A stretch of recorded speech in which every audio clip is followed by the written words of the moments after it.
Do you struggle to get a book finished, or even to get one started?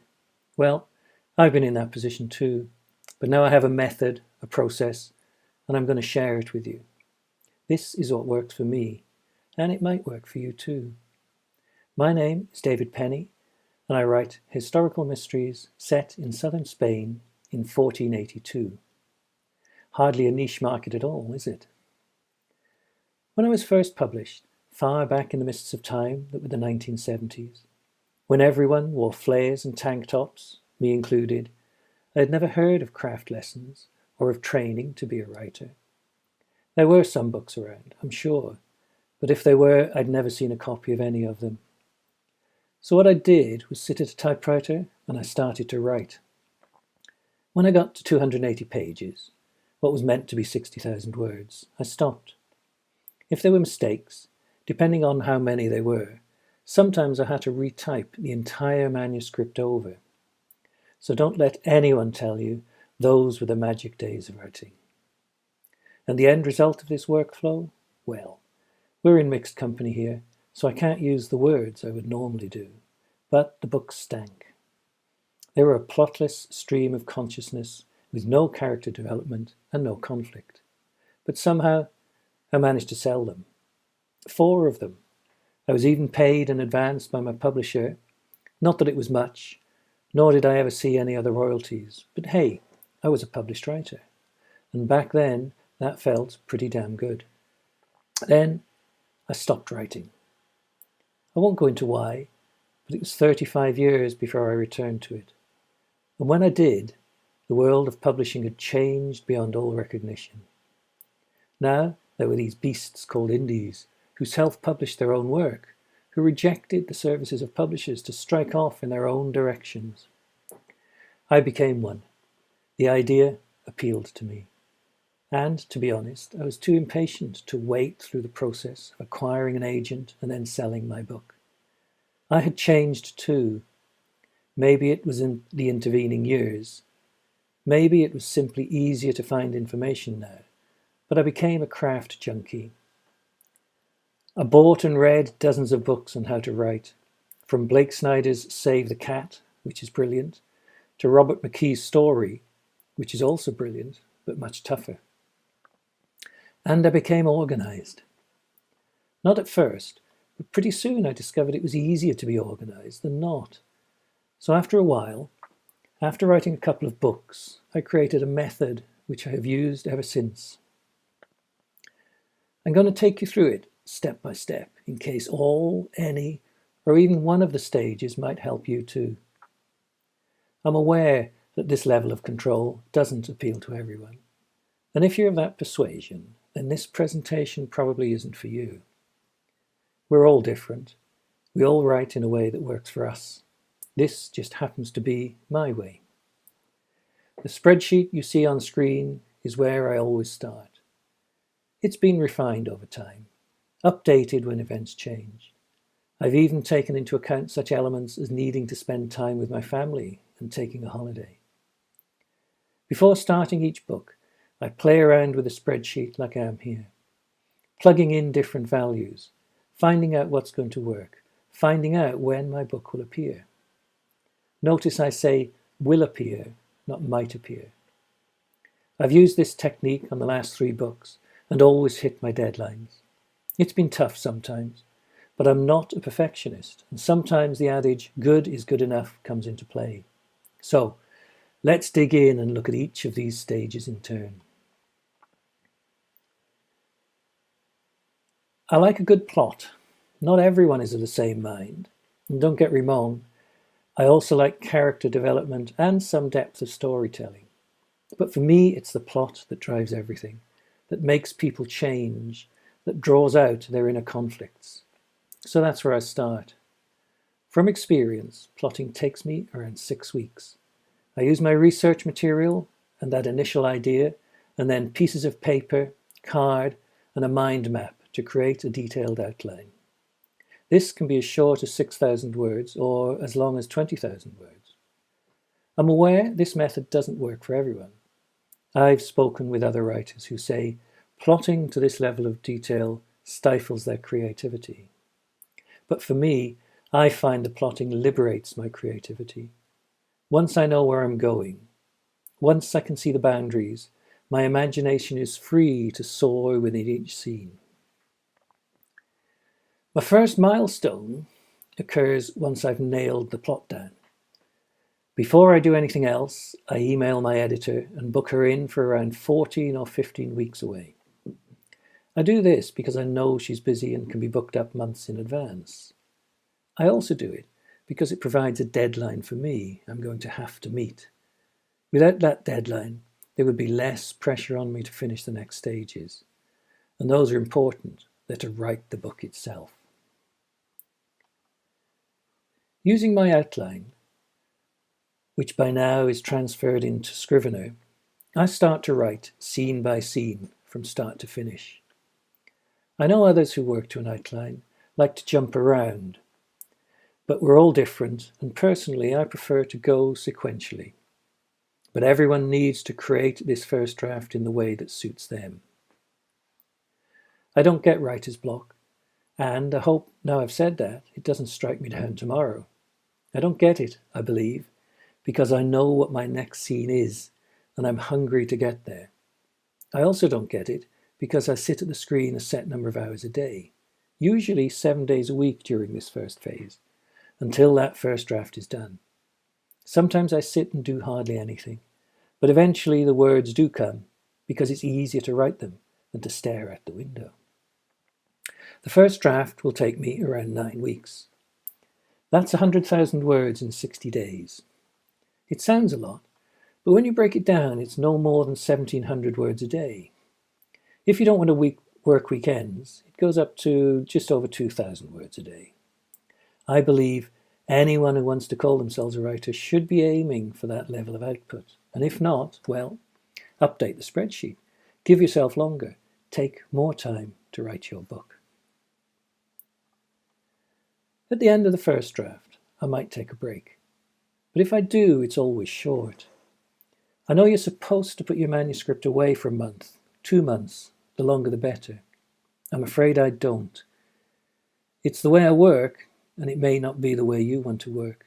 As before, adjust your deadlines to incorporate that delay, if you wish to use one. Now I go through the manuscript looking for structural issues. It's hard at this point not to get sidetracked, fixing grammar and spelling and small items. I always fight that temptation. At this point, I'm looking to see if the story hangs together. Do the characters work? Is the antagonist real, or do they need extra work? At this stage, you have to try, if you can, to forget that this is a book you've written. Attempt to read it like any other one you might have bought. This is hard and may be impossible to fully achieve, but with practice you'll get better, and that will make your book better too. Through all of this I make notes, and then I go back and make the changes. But before I do that, I come to my second milestone. I'll book a proofreader and cover designer. That's so I'm not waiting for them at the end, because both these individuals I use are good at their jobs. Why would you want to use someone who isn't?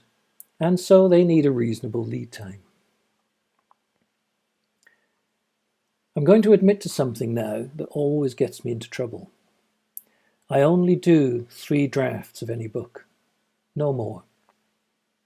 In this second draft, I'm looking to fix any major structural issues, seeking continuity and momentum, and making sure that plot overrides real life. By the end of the second rewrite, I'm 2/3 done. The bulk of the work is behind me. The manuscript is still rough, but I know my editor is going to make changes, so I don't sweat on the small stuff, not yet.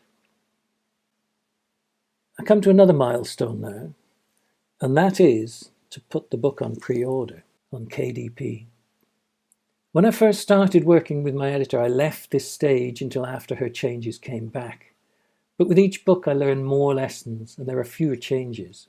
So now I'm confident enough to take the risk of putting a long pre-order up. My experience has been the longer the pre-order period, the more books you sell over that time. And this tends to carry on for a while afterwards as well. The maximum I can do this for on KDP is 3 months, and I like to use all of that if I can. At this point, I have my rough draft. I convert it out of Scrivener into Word and send it off to my editor, because that's what she wants to work with. It's out of my hands now. I resist the temptation, and there always is one, to go in and tinker with the book. There's no point, because you're going to change it again. So I might take a vacation, or cut the lawn, or paint the next room on the long list of rooms to decorate in the house. The first time I used my editor, she sent so many changes back, had I any hair left, it would all have been pulled out. She told me to cut 1/3 of the content, and then to add another 10%. So I did. It took a long, long time. By the next book, I'd learned some lessons. You have to consider, always, what is it the reader wants? Why have they downloaded your book? Are you giving them what they want? Well, what that is will be different depending on your genre. Whether you are literary or commercial, whether you are fiction or non-fiction. Readers of classic mysteries will not want to read about a kick-ass heroine shooting bad guys. This is fairly understood. But sometimes you can get carried away by a character or storyline and follow it, even though it doesn't really fit. You fall in love with it. So, kill your darlings. Never slow the pace down with normal life. You know what it's like. You meet someone and say, "Oh, hi, how you doing? Great weather, isn't it?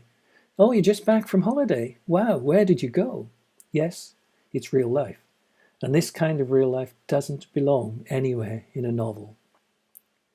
All of this is the kind of thing a good editor will highlight. They'll also tell you when a storyline doesn't work and whether your beats are in the wrong place.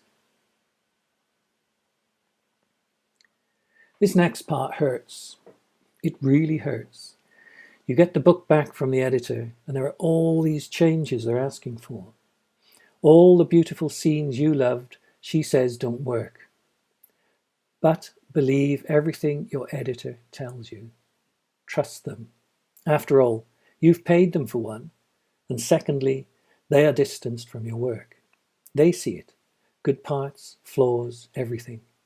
It's what they do day in, day out. So take everything they send you and use it. Personally, I change pretty much everything my editor tells me is wrong. If you're really convinced you're right and they are wrong, stick with what you believe. Because you are the author after all. But if this happens a lot, it could mean you have the wrong editor.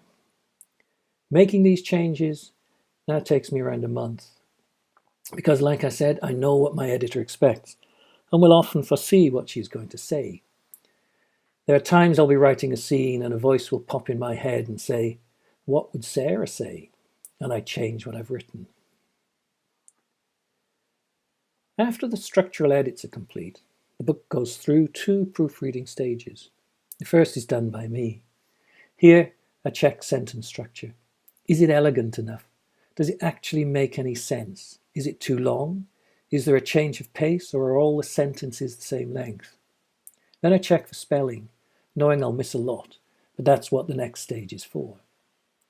Before sending it to my proofreader, I'll compile another ebook file and overwrite my original pre-order placeholder, just so I have a better copy in case a worst-case scenario happens and I miss that final deadline. The second stage now is to send the book off for proofreading. Because I've already booked this in, I know it will come back in around 10 days, but I have allowed 21 days on the spreadsheet, again in case of issues. When using other people, even those you have worked with before, remember that they have lives too. They might have problems of their own, slipped deadlines, a personal crisis. Build that into your expectations. Okay, we're getting close to the end now. And this is where I upset people because I only ever do 3 drafts. And I can hear people screaming at me now. You only do 3 drafts? How can that be? Well, the how is the way I work, the way I'm trying to explain. And also something I said earlier, I know nothing I write will ever be perfect. I could spend years refining and tinkering, but I accept that good is good enough. I go through the changes from my proofreader and again accept or decline them. Sometimes they can get picky about Oxford or non-Oxford commas, stuff like that. Over time, as they get to know your work, you always get to know their little idiosyncrasies. This final draft takes me around a week, and then I'm ready. It will take me about 30 minutes to format my final Word document into an ebook because I use Vellum. Then I simply upload this to KDP and I'm done. All I have to do is to wait for the pre-order data to arrive. I can remember when Amazon pre-orders used to come in for a whole bunch of angsty comments because they insisted the final copy had to be with them 10 days before your go-live date. But what they really meant, because of international time differences, is that to be safe, you had better make that 11 days. And if you missed that deadline, you couldn't use a pre-order again for a year. I recall reading the cries of anguish on Kindle boards. They were so strident they put me off using pre-orders for a few years. Now on Amazon, they have a spiffy little countdown timer telling you exactly how many days, hours, minutes and seconds you have to get your final copy in. That countdown is your friend. Use it. Even though 98% of my sales come from ebooks, I always create a paperback as well. I use both CreateSpace and Ingram Spark. There are a number of posts on the self-publishing advice website on why you need to do this and the best way of doing it. Read them, they make sense. Formatting for print will take me a couple of days, although at the moment I'm hearing very good reports about Vellum's beta of its print formatting features and look forward to trying those on my next book. For now, I use InDesign. I pour my manuscript into a prepared template and take my time going through, looking for orphaned lines and odd hyphens. Then I create a PDF, wrap it in the cover my designer will by now have sent me because I booked her well in advance, and upload it. And then I monitor sales, ad spend and performance. But that's all on another spreadsheet, so maybe next time. Thank you for listening. I'm David Penny, and this is the end.